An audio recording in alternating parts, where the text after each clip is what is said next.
Hello all, welcome back to our channel. So students, in this video we will discuss the second unit 8 marks explanation of the subject economics for managers. Okay, so whatever the questions we are discussing for the explanation in this video will be helpful for you to attempt any type of questions from unit number 2. Okay, so don't skip the video and watch till the end. The first important question is law of diminishing marginal utility. Okay, so this is one of the most important question from unit number 2. So what is law of DMU means? According to the Alfred Marshall is the author of is the scientist who is invented, who is the thing who is defined this diminishing marginal utility means Alfred Marshall. According to him, what it means the additional benefit which a person derives from a given increase of his stock of a thing diminishes with every increase in the stock that he already has. Means what he is saying means, in simple thing we will discuss, whatever the additional benefit you are receiving from consuming anything. Okay, so for example, in detail we will discuss in the answer. The definition part I am explaining right now. The additional benefit whatever you are achieving, while increasing your additional benefit, at certain point it will start diminishing. Means how much you will consume more, that much diminishes your satisfaction level. That is called law of diminishing marginal utility according to the Alfred Marshall. So what is the statement means? The law states that the marginal utility derived on the consumption of every additional unit goes on diminishing with other things being constant. Other things will be same only. When you increase more number of goods, automatically your additional benefits will decrease. Okay, what are the assumptions? Assumptions is nothing about the rules. Okay, what are the rules to be followed to perform this law of DMU means, whatever the cardinal measurement should be there, the law which is there, it should be measurable in terms of numbers, like 1 2 3 4, like that it should be. Okay, next one, the additional consumed unit should be homogeneous. Means whatever the first good quality and size you are having, second should be also like that. The whatever the n number of products you are using, it should be in same quality and same size. Okay, next one, it should be like whatever the thing you are having, the commodities whatever you are having, it should be independent. Okay, and whatever the consumption period is there, throughout the consumption period, consumer taste, consumer wants, consumer preferences should be constant is nothing about the same thing. Okay, so throughout, for example, if you love apple, for when you eat apple, for the first apple you will feel so much satisfaction level. Okay, when you eat second apple you will feel so much satisfaction.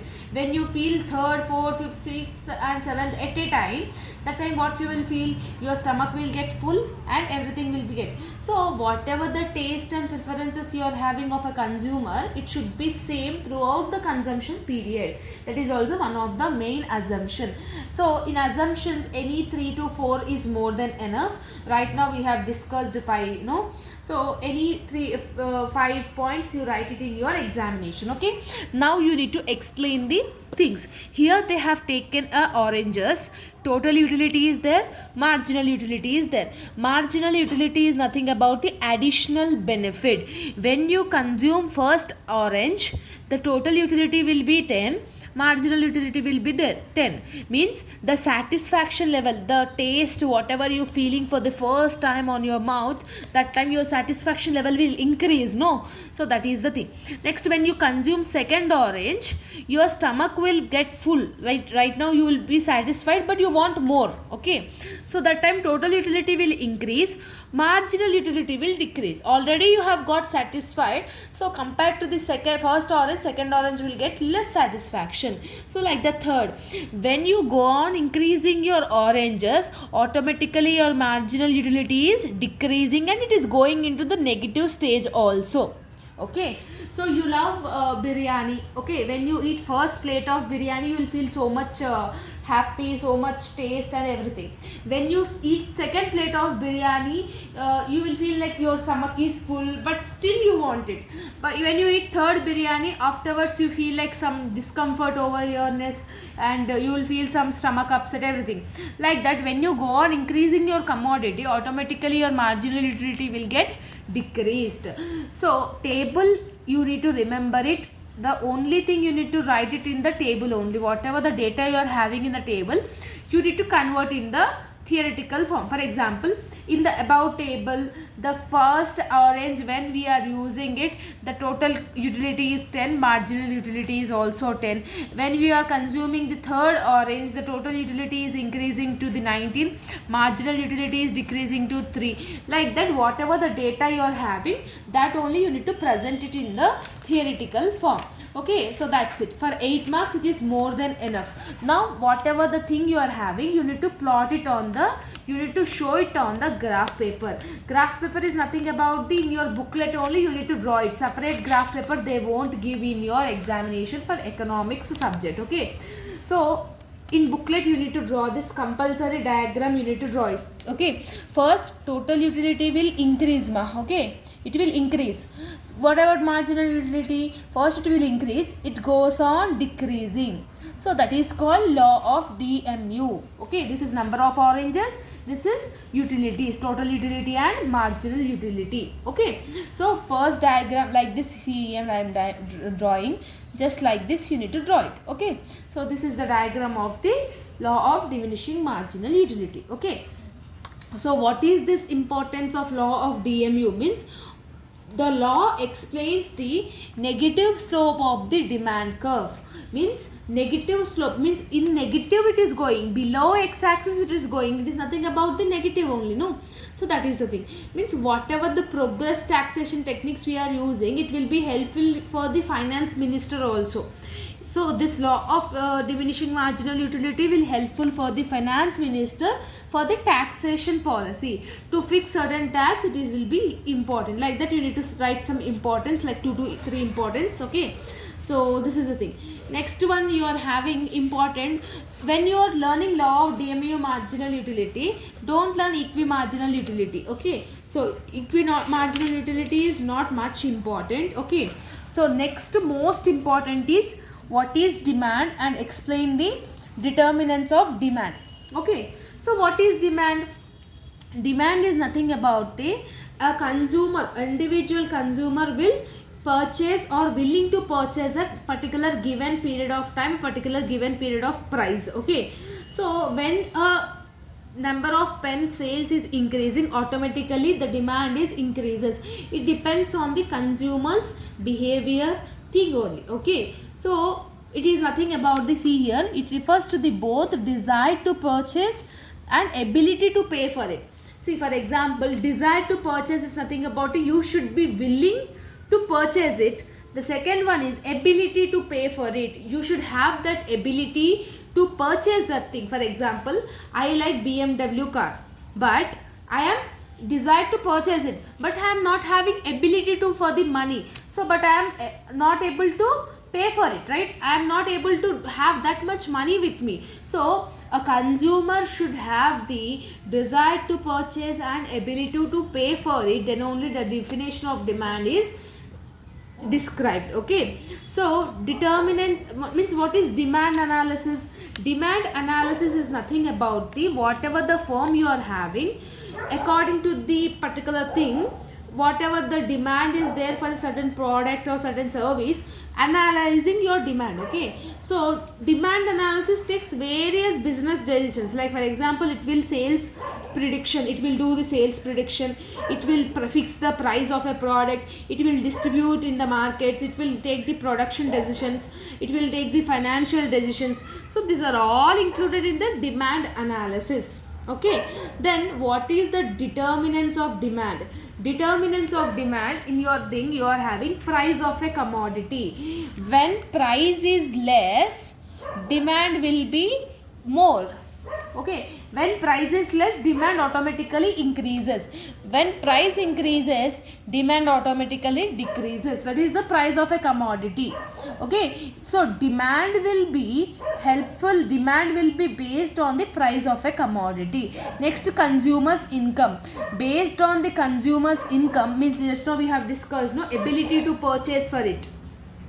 Consumer income is also another determinant which will be helpful to for the demand. Okay, so individual's salary and individual income, okay, it is considered as an important determinant of a demand.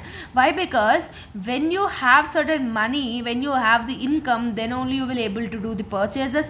Then when you do purchases or not, then only demand increases or decreases, right? Consumer income is one of the other determinant of the demand. Next one, you are having consumer taste, preferences and habits. So consumer taste, if a consumer is depends on certain taste or certain product, then only demand will increases. If you have sold outdated products, old technological products or any goods or anything, it won't have the demand for it. So consumer taste, consumer habits, consumer preferences will also be a part of the demand. Okay, next one, you are having price of the related goods. For example, so in this price of the related goods, when a one good price is increases, the many of the customers, many of the consumer will shift to another thing. For example, when a coffee price is increases, the coffee persons will convert into the tea. So tea and coffee is the complementary goods. No, in place of tea, somebody we can drink coffee also. So like that, price of the related good when it is increases, then automatically the other good price will be decreases and vice versa. Okay, so this is the fourth important determinant of demand. Okay, next one, you are having consumer expectations. Consumer expectations, we need to reach the consumer expectations. When a consumer is expecting more from particular commodity, when a thing is improved, then only the demand will be increases. Okay, so inside this is all not matter, only consumer expectations you need to write 5 to 6 lines. That much time you will not have. Next, advertisement will also another important. When you are advertising something, then only customer taste and preferences you need to attract it. Okay, effective advertisement will increase your demand.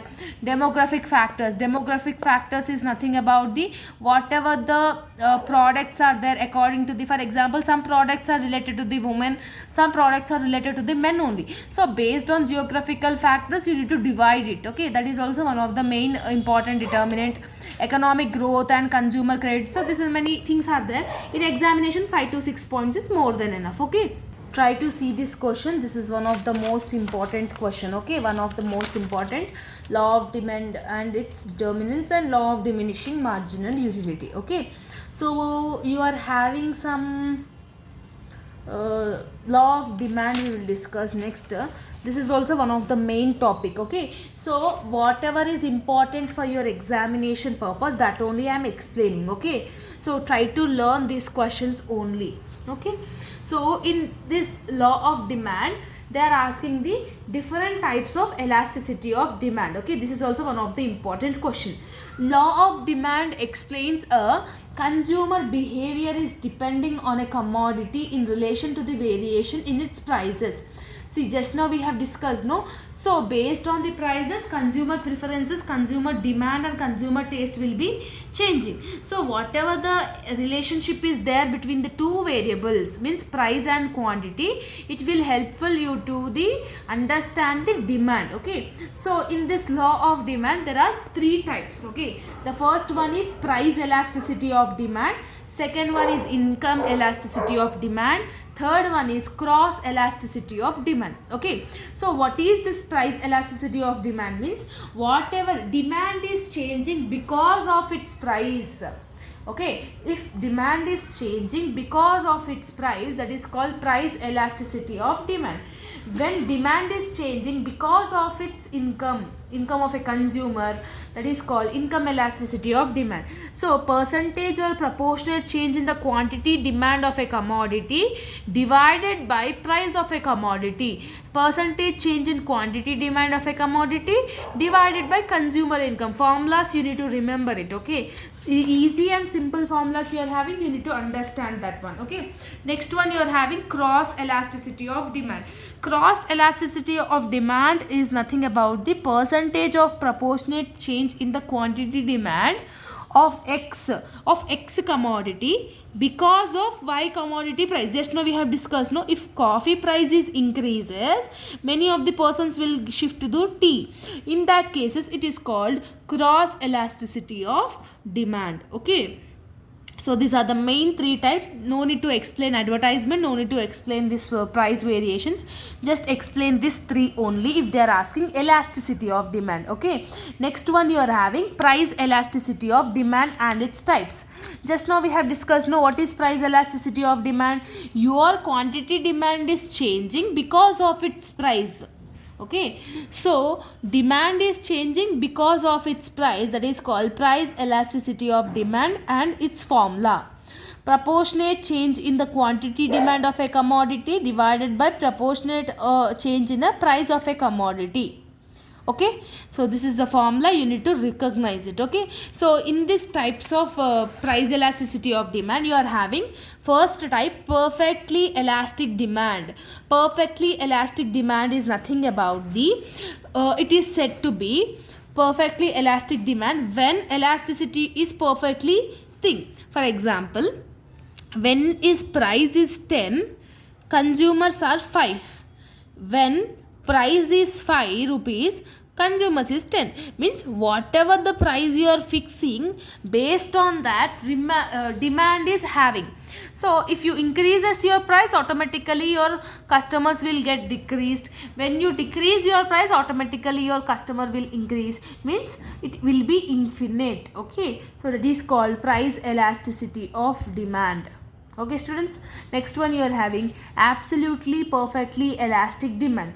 Perfectly elastic demand, absolutely. So in this, it is said to be 0. Means when you change, large change in price of a commodity will have no change in quantity demanded. So the shape means, for example, when you are having 100 rupees of a oil packet, 100 rupees you are having, number of consumers is 10 customers will take that oil packets. When oil packet is increasing to 150 also, number of customers is 10 only. Means here demand is not changing, only price is changing. That is called perfectly inelastic demand. So this is the diagram of perfectly elastic. See, P is changing, price is changing, but quantity is not changing. Quantity is not changing, okay. So next one, you are having unitary elastic demand. Unitary elastic demand is nothing about the thing. For example, 10% of the customers purchase the product in less quantity. 10% means, just now we have discussed, no, when price is more, quantity demand will be less. When price is less, quantity demand will be more. Means it is equal to 1. Okay, when you increase your price, automatically it will decrease your demand. When you decrease your price, it will increase your demand. Next, you are having relatively elastic demand. Relatively elastic is demand is nothing about the price leads to change in quantity demanded. For example, when you are having price 100 rupees, you have decreased it to the 80 rupees, then here the quantity is changed so much. When you are having 100 rupees for a product, 10 customers is there. When you kept 90 rupees, 20 customers is kept. Means you have decreased your price so much less, but quantity is increased more. So that is called relatively elastic demand. And the last one, you are having relatively inelastic demand. Relatively inelastic demand is nothing about the less proportionate. When you change the price of a commodity from 100 to 50, when you are having 100, 10 members is buying. When you are made that product for 50 rupees, only level customer is buying, only one buyer is there. Here price is changing huge, quantity is changing less. That is called relatively inelastic demand. Okay, so this is also one of the important question. So that's it. Law of diminishing marginal utility, law of demand and its determinants, and law of demand demand and its determinants, and law of demand. So these are the main 3 questions from unit number 2. When you prepare perfectly with these 3 questions, definitely one question will be in your examination. Okay, so I hope that you have got clarity. If you're having any further doubts, let me know in the comment section. See you all in next video. Bye bye everyone.